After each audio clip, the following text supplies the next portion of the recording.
An octopus does not think with its head. Jacques Derrida and its dismantled self. Intelligence that exists in the body. Truth that blooms in disarray. Part 1. The octopus doesn't think with its head. In the deep, dark ocean, where everything seems to flow in silence, lives a world of creatures beyond our imagination. Among them, one stands out, a being that glides through rocky crevices with 8 arms swaying softly. The octopus. The octopus isn't just striking for its bizarre appearance. Its existence challenges the frameworks, biological and philosophical, that we've long taken for granted.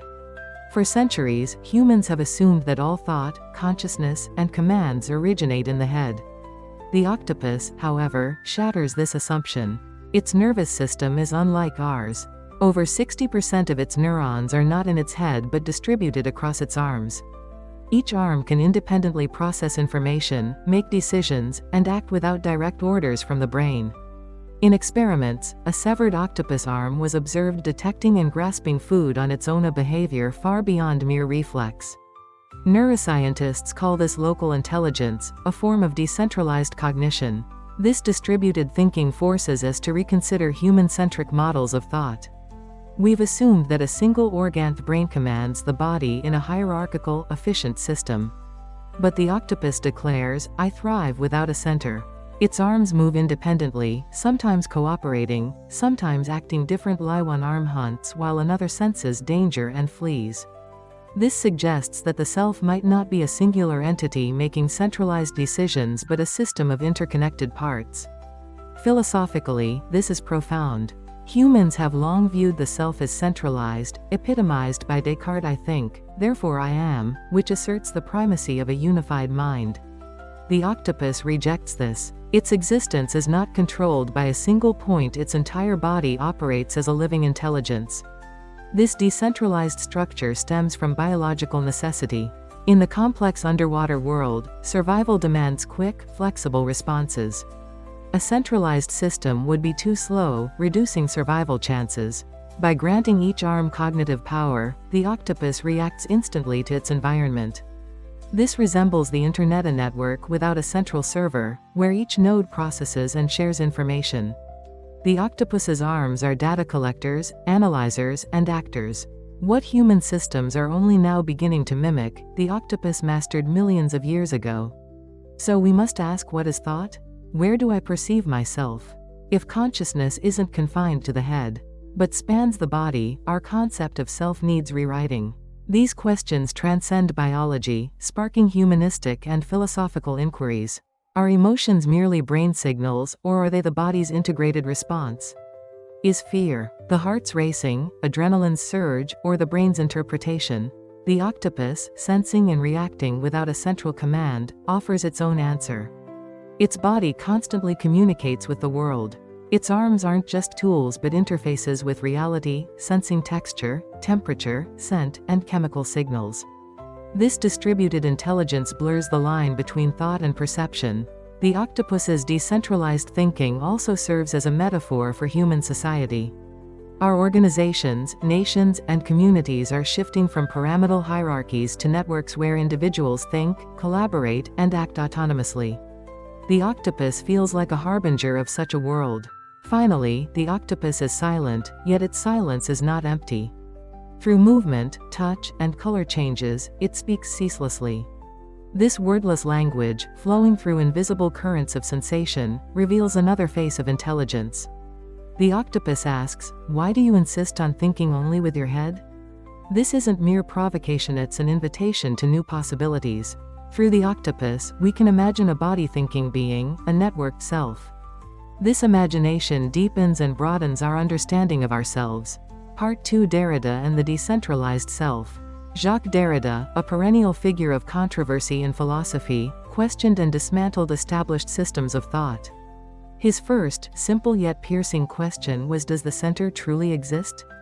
For too long, we've been obsessed with centers of being, truth, language. Western philosophy and society have assumed that everything revolves around a core, with all else orbiting it. But Derrida argued this distorts reality.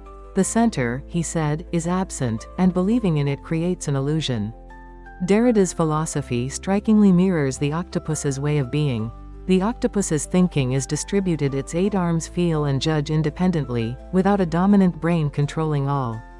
Its body functions as a whole while housing multiple, autonomous consciousnesses. Derrida might call this a deconstruction of structure. By dismantling texts, language, and systems, he sought to collapse hidden hierarchies and power dynamics. Believing in a center inherently creates domination. The octopus biologically proves this wrong. It thrives without a center, functioning as a complete organism. Derrida targeted language first, viewing it not as a neutral tool but as a mechanism that obscures and complicates meaning. We try to fix meaning with words, but meaning always depends on other words, endlessly deferred, leaving only traces. The octopus's silence feels more truthful. It doesn't explain with words but feels with its body, explores with its arms, and expresses through color and motion. A pre-linguistic, authentic communication akin to Derrida's trace. Derrida also said, the self is not a fixed structure. It is an open system, constantly forming, collapsing, and reborn. Humans often see themselves as singular identities, but in truth, we are fluid, rewritten through experiences, relationships, emotions, and memories. The octopus embodies this. Where is its self? In its brain? Its arms? Its whole body? Its arms move in different directions, sense differently, decide differently, yet it remains whole, living organically within its multiplicity. This echoes Derrida's fluid self. This idea also appears in Deleuze and Guattari's philosophy. Their concept of the rhizome describes a non-hierarchical, multidirectional existence, unlike a tree's rooted, linear structure. The octopus is rhizomatous. Its arms extend without a fixed center, connecting with the world in all directions. Derrida's term difference further aligns with the octopus. Beyond mere difference, it suggests meaning is perpetually deferred and created through distinctions. The octopus embodies this. Its arms move differently, yet these differences sustain a unified life. We often see difference as division or chaos, but the octopus creates harmony through it. Its arms, moving in distinct rhythms, form a synchronous whole, like a living model of Derrida's philosophy. The octopus challenges our concept of identity. Is the I we feel truly singular? Are the morning me, the workday me, the alone me all the same? Derrida would say identity is an image in flux. The octopus, never fixed in form or action, embodies this. Its colors, textures, and movements shift fluidly, reborn in each moment. What it teaches is clear: when the center vanishes, possibilities multiply. To be unfixed is to be alive. The octopus, though silent, carries a philosophical message. I am not confined to a single self. I am born in the relationships of the moment. Finally, the octopus lives fearlessly without a center. Humans dread losing their core identity, direction, place. But the octopus, centerless, is flexible, unbound, and resilient. This may be Derrida's ethic of decentering, a being that doesn't cling to a core but responds fluidly to the flow. The octopus lives this philosophy in flesh and sensation, embodying what philosophers could only theorize. Are you living as a fixed self? Or as a being made anew in the flow? The octopus, silently, asks. And that question prompts us to reflect on our own lives. Part 3. In the East, flow is truth. Have you ever watched water flow silently? It passes through everything, slowly carving even the hardest stone. Soft and humble, yet immensely powerful. Eastern philosophy sees life's truth in this flow. The octopus, in its quiet existence, vividly embodies this wisdom. Laozi said, "The highest good is like water. Water doesn't strive, yet benefits all, flowing to the lowest places." He preached humility, adaptability, and a life of non-action. The octopus lives this philosophy. Drifting through the ocean, it blends into any environment, dodging obstacles, hiding from danger by changing its form, or wrapping its arms to conceal itself. Unlike Western thought, which emphasizes fixed essences or absolute centers, Eastern philosophy sees existence as ever-changing. The Tao is the flow, the natural order, the path to follow. Laozi's Tao Te Ching begins, "The Tao named as Tao is no longer Tao. To fix it is to stop its flow." The octopus is unfixed. Its color, shape, and movements are fluid, adapting to each moment. It hunts with precision, hides like a rock, plays with the current, or woos with vibrant hues. These actions arise not from a center but from the flow of the moment.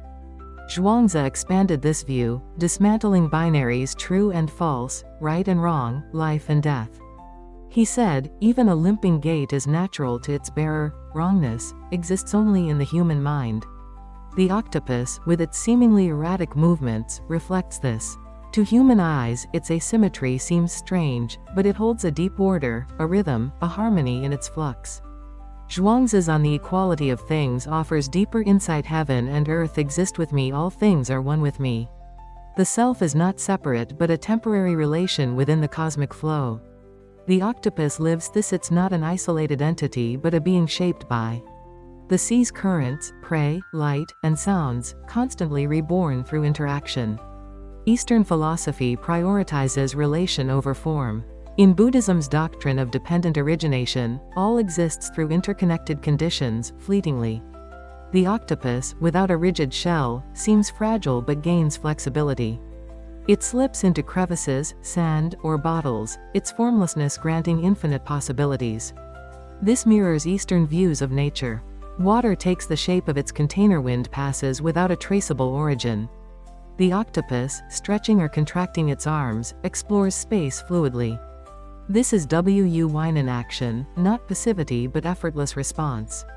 The octopus lives this, moving with the flow yet reacting precisely. Humans obsess over fixed identities. Who am I? Why'd I do this? What's my purpose? These seek a central self. But Eastern thought denies such a core. Meaning isn't a static entity but arises momentarily in relations. The octopus lives this truth, undefined, creating itself through movement. The I Ching, a book of change, sees humans harmonizing with the flux of heaven, earth, water, fire, and wind. The octopus embodies this. Its arms, senses, and colors shift in ceaseless harmony. A biological being, it's also a philosophical symbol. Must life have a direction? We chase goals, but isn't it sometimes enough to drift in the flow? The octopus shifts course as needed, otherwise resting in crevices or riding currents. This rhythm might be what humans need too. The octopus doesn't fight. Without teeth, claws, or armor, it hides, flees, or waits, blending into its surroundings. This seeming weakness has ensured its survival for millions of years. Eastern philosophy's power of non-resistance lives in the octopus's quiet flow. Is your life flowing? Or are you stuck, clinging to a center, resisting change? The octopus doesn't answer. It simply flows, whispering, flow. Your existence lives in that movement. Part 4. When I don't know myself. Sometimes, a moment strikes. You ask yourself, why did I do that? Why did I say that? Was that really me? A dissonance between words, actions, emotions, and thoughts. We often stand before the truth that we don't fully know the self. This confusion isn't uniquely human. The octopus shares it. Its 8 arms move independently. One reaches for food, another shrinks from danger. They may pull in different directions or respond differently to the same stimulus. This is more than neural distribution. Each arm has its own ganglion, making local decisions. Even without brain signals, an arm explores, avoids obstacles, or seeks prey. Neuroscientists call this distributed consciousness or intelligence spread across the body. The octopus lives without a unified center. This evokes psychology's concept of multiple selves. Humans aren't singular either. We shift selves by context, at work, with family, among friends, alone. These selves coexist, sometimes clashing. Psychologists view the mind as an inner team. Different parts pull in different directions. One demands duty, another craves freedom.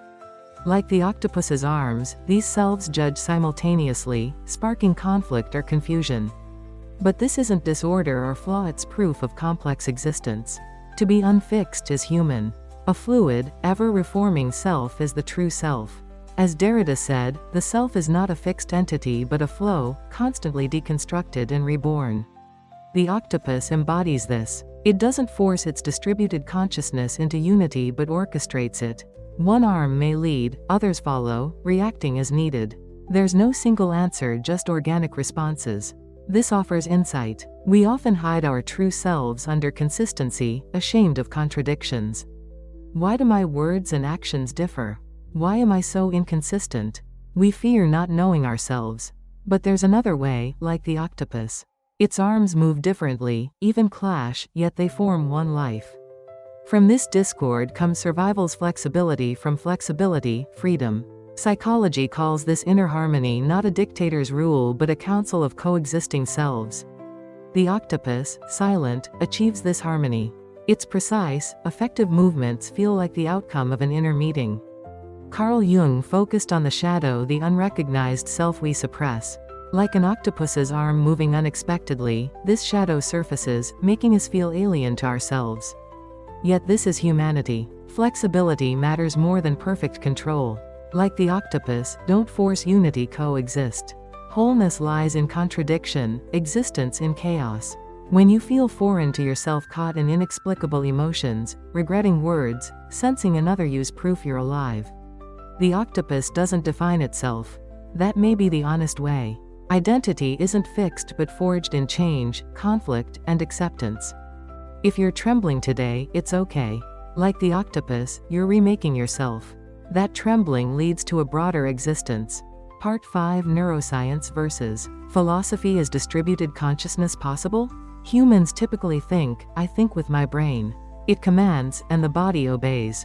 This central control model assumes a single point processes information and issues orders, a pyramid we call consciousness and equate with the self. The octopus upends this. Its nervous system defies brain-centric thinking. About 60% of its neurons lie in its arms, not its head. Each arm senses, learns, and remembers independently. Scientists tested this. In one experiment, a severed arm still reached for food and avoided harmful stimuli, no as reflex but as processed, selective action.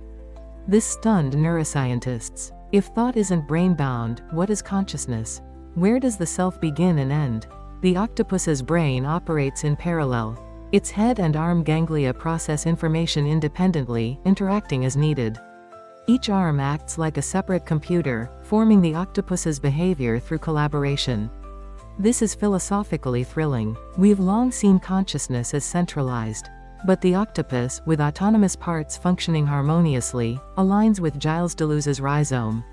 Unlike a tree's hierarchical structure, root to trunk to branches, a rhizome starts anywhere, spreads freely, centerless, boundless, like fungal mycelium. Deleuze saw this as creative, nonlinear intelligence. The octopus is rhizomatic. Its arms sense, interact, and decide, yet it's not chaotic. But a sophisticated organism, like an orchestra where each instrument plays independently yet forms a harmonious whole. Neuroscience increasingly embraces distributed intelligence. Even humans have minor neural networks. Some reactions bypass the brain. The gut, called the second brain, makes autonomous decisions. Gut feelings are biologically real. So we ask, is consciousness confined to one place? Does the center of my thinking self exist? The octopus answers silently, I think with my arms, live with them, sense with them. Its life signals the end of centralized consciousness or the dawn of new intelligence. Deleuze said centerless systems are truly creative. A fixed core offers stability but limits growth. The octopus, with scattered neurons, fluid existence, and parallel judgments, embodies this. In AI research, the octopus inspires distributed AI, where elements learn and judge in parallel, mirroring the octopus's ancient strategy. The octopus asks, why cling to a center? Does your self reside in one point? It seems to say, everything can work together, referencing each other, existing as a whole. Perhaps we don't need fixed ideas or rigid definitions. A flexible mindset, where possibilities coexist and connect as needed, might be what we need. The octopus is rhizomatic, distributed, and alive. That aliveness is the most powerful way of thinking. Part 6: What the octopus teaches us. The octopus doesn't speak. It has no cries, no vocal signals. Yet its movements, color shifts, flowing tentacles, and tactile responses speak like poetry, more intuitive than any language, truer than any logic. Humans have centered thought on language, using words to define and confine the world. But the octopus, wordless, feels deeply, expresses richly, and tells its story through existence. It's a body-thinking being. Its arms touch the world, its skin changes color, and every muscle carries intent. Its intelligence is distributed, its response is fluid, making it the ultimate example of an unfixed existence. Its arms host taste and touch cells, meaning it tastes while touching. Unlike humans, who eat with mouths and touch with hands, the octopus merges these in one organ, an intuitive, undivided living sensation.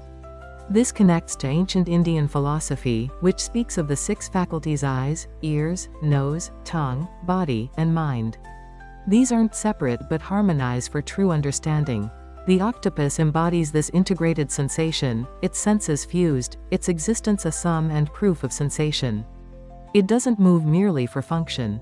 It blackens when threatened, glows blue to woo, and even plays with toys. These acts go beyond survival through expressions, hinting at emotion or will. What is art? Art is the language of sensation, conveying what logic cannot through color, sound, and motion. The octopus lives as an artist, its arms the brush, its body the canvas, its movements choreography. Its life is living installation art. Merleau-Ponty said, "The body is our way of being in the world." He saw perception and thought as bodily, not just mental. The octopus vividly proves this. When its arms meet the world, it's not just touching but communing. It does this wordlessly. We think, if you don't speak, I don't understand. But the truest words are often silent. The octopus, without speaking, feels and exists. Its existence